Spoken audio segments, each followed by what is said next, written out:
ये क्या नाम है आपका? मोहम्मद सोहेल। क्या हुआ, कैसे चोट लगी? चोट नहीं, मैं दुकान पे जा रहा था तो वहां पे वो लोग थे तो उन लोगों को पकड़ करके मुझे घर में ले गए। और घर घर में ले जाके बहुत मारा मुझे उन लोगों सब ने।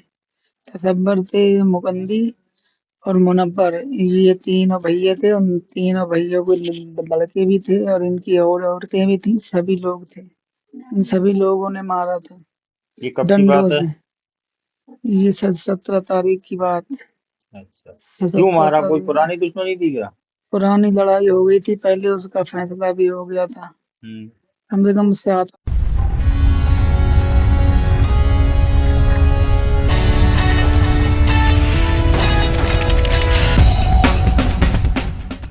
मुख्यमंत्री भले ही यूपी के क्राइम फ्री होने के कितने ही ढोल पीटते रहें, लेकिन सच तो ये है कि यूपी में अपराध जगत दिन ब दिन मजबूत होता दिख रहा है।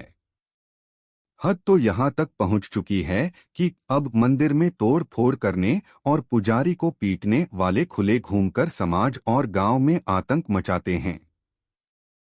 फिलहाल ऐसे ही दबंगों की एक बानगी से हम आपको रूबरू करा रहे हैं। दरअसल ये मामला है बरेली के थाना भुता के गांव म्यूडी कलां का।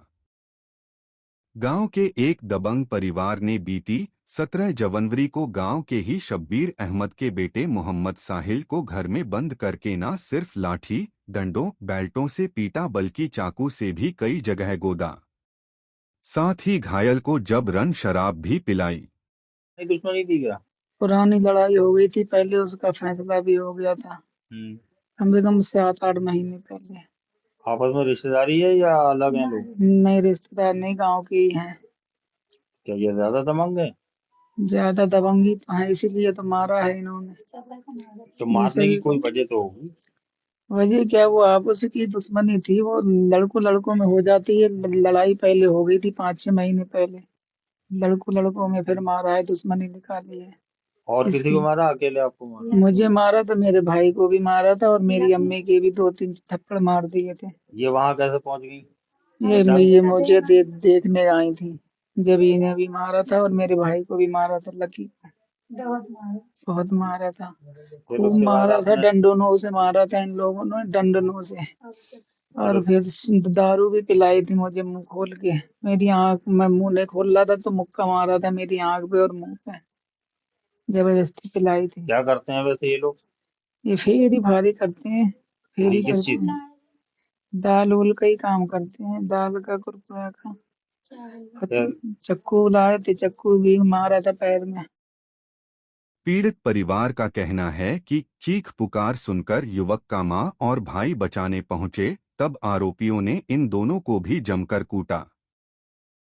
पीड़ित परिवार ने बताया कि कुछ महीने पहले आरोपियों ने न सिर्फ गांव के मंदिर में तोड़ फोड़ की थी बल्कि पुजारी को भी पीटा था, किंतु राजनीतिक दबाव के चलते आरोपी जिला बरेली और थाना भुता का रहने वाला हूँ।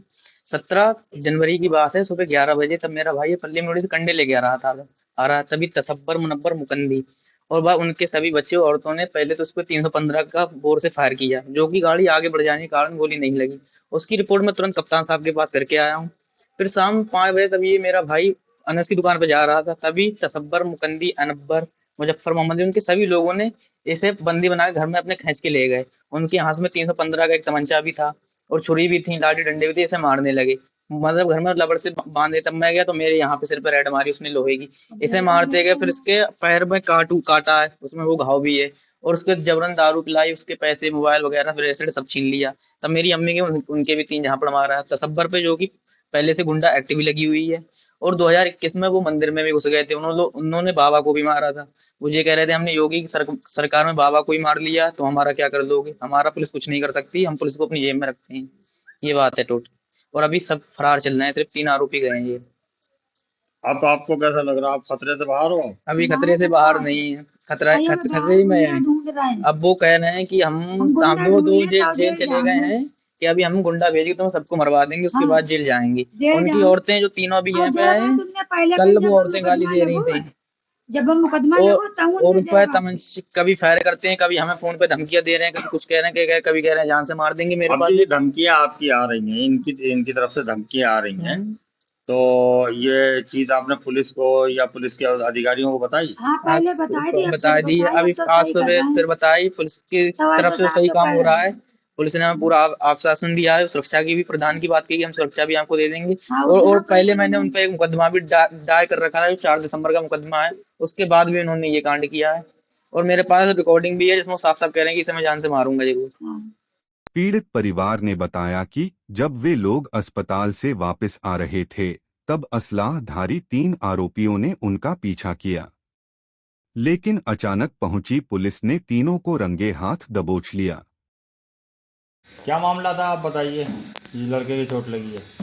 जैसे लौंडे को चोट लगी, उसे अनस की दुकान से इन लोगों ने उठाया ठीक। और अपने घर ले गए। उमन बांध के डारा, उसे बहुत मारा, लाठी डंडे राट जो भी थे इन्हें मिली। और मतलब तमंचे थे इनके, दिन के 11 बजे तमंचे थे इनके हाथ में। और एक बार पहले हमने भी तमंचा अपने ऊपर देखा तो हमने बरेली जाके रिपोर्ट दर्ज कराई। और उस दिन के 11 बजे इसके ऊपर भी फायर करा था, लेकिन जो बच गया, कंडे लाया गया था पीछे से। लेकिन 5 बजे उनने अपने घर में ले गए वो लोग उठा के।